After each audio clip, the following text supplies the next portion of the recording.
આણંદ શહેરમાં અમીન ઓટો ચોકડી પાસે વહીવટી તંત્ર અને મહાનગરપાલિકા દ્વારા સરકારી જમીન પર આવેલા 40થી વધુ વર્ષ જૂના કાચા પાકા મકાનોના ગેરકાયદેસર દબાણો પર બુલડોઝર ફેરવી 88થી વધુ કાચા પાકા મકાનોના દબાણો દૂર કરવામાં આવ્યા હતા।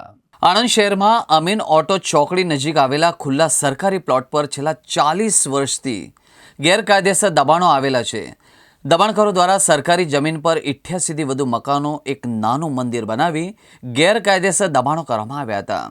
વહીવટીતંત્ર દ્વારા આ દબાણો દૂર કરવા અનેકવાર નોટિસો આપવા છતાં દબાણકારો દ્વારા દબાણો દૂર કરવામાં નહીં આવતા આણંદ સિટી મામલતદાર દ્વારા 1 માસ પૂર્વે અંતિમ નોટિસ આપી દબાણો દૂર કરવા આદેશ આપવામાં આવ્યા હતા। તેમ છતાંય દબાણકારો દ્વારા દબાણો દૂર કરવામાં ન આવ્યા હતા।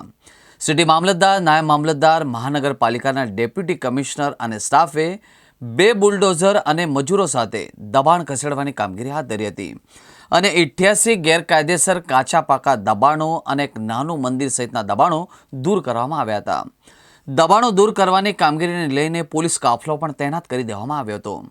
દબાણકારોએ ઉગ્ર આક્રોશ વ્યક્ત કરવા કહ્યું કે હાલમાં ધોરણ 10 અને 12ની બોર્ડની પરીક્ષા ચાલી રહી છે અને તેમના બાળકો બોર્ડની પરીક્ષા આપી રહ્યા છે, જેથી પરીક્ષા બાદ દબાણો તેઓ હટાવી લેશે તેવી વિનંતી કરવા છતાં અધિકારીઓ દ્વારા તેમના મકાનો તોડી પાડતા હવે તેમના બાળકો હવે ક્યાં બેસીને પરીક્ષાની તૈયારી કરશે તેમજ વૈકલ્પિક વ્યવસ્થા કર્યા સિવાય દબાણો દૂર કરતા હવે આ પરિવારો ક્યાં જશે તેવા સવાલો કરવામાં આવ્યા હતા। દબાણો દૂર કરવામાં કોઈ તકલીફ નહીં, પણ અમારી બોર્ડની પરીક્ષા તો છોકરાની પતિ જવા દે એવું અમે કેટલી વાર સરકારને અમે જાણ કરી, સેવા સદનમાં ગયા, મીટિંગોમાં ગયા, બધે ગયા, તો આટલું ના માને। અમે એવું કીધું કે તમારી જમીન છે તમે લઈ લો, પણ અમારી ગરીબોની તો કંઈક તો વાત તો સાંભળવા નથી। અમે મજૂરી કરીને ખાવા વાળા છે, રોજ ઉઠીને કામે જાય, વાસણો ઘસવા જાય, બંગલાએ જાય, એવો બીજો ધંધો કરવા નતા પડી રહ્યા અમે સાહેબ। એટલે અમે એવું કહીએ છીએ અમને સરકાર જે મદદ આલતી હોય, કંઈ અમારું નુકસાન થયું આલતી હોય તો સારું। અમે મજૂરિયાત માણસ છે, પરદેશથી આવીને અહીં આગળ મજૂરી કરવા જ પડી રહ્યા છે સાહેબ। કેટલા વર્ષથી રહો છો અહીંયા? કેટલા વર્ષથી? 45 વર્ષ જેવું થાય। શું કહે છે અમે અમારા સામાન નુકસાન થયું શું કરીએ? છોકરા અમારા ભણે, પરીક્ષા આવી નજીક ને બધું તોડફોડ કરી દીધું। હવે છોકરાને અમારા આખા વર્ષની ભણતર ગઈ, પછી મતલબ જ નહીં ને અમારા છોકરાની બોર્ડની પરીક્ષા કાલે જ પેપર થયું। શું માંગણી છે તમારી? માંગણી અમને રહેવાનું હાલે સારું સુવિધા થઈ। આ તમને દબાણો પહેલા નોટિસ આપી હતી કે પછી? નોટિસ આપી અમને, નોટિસ આપીને અમને મિટિંગમાં બોલાયા, મિટિંગમાં ગયા અમે। અમને છોકરાની પરીક્ષા સુધી રહેવા દો, બોર્ડની પરીક્ષા છે એવું એ કીધું અમે, એ કશું અમારું કર્યું નહીં। અમારે કેટલા વર્ષોથી કામ ધંધો કરીએ એમ, છોકરા ભણવા જાય એવું, આ ભણવા બંધ, કંઈક જગ્યા લે રહેવા તો રહીએ, કંઈક ગમે તે એમ। તમને કઈ જગ્યા આપી બીજે ને અહીંયા ખસે? નહીં આપી જગ્યા અમને। હવે ક્યાં રહેવા જશો?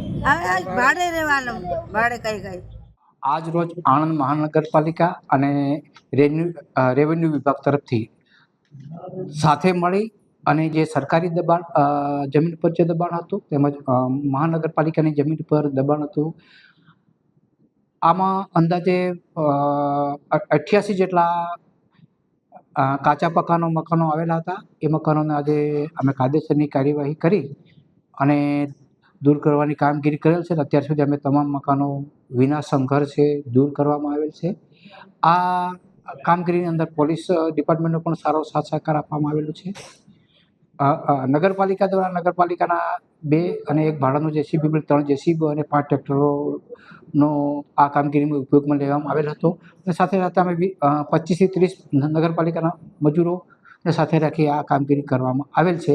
આ કામગીરીની અંદર ડીએમસી તરીકે હું પોતે હાજર હતો, સિટી મામલતદાર, પીઆઈ, આમ તમામ સ્ટાફ હાજર હતો અને આજે સફળતાપૂર્વક આ લગભગ 8000 ચોરસ મીટર જેટલી જમીન ખુલ્લી કરેલી છે।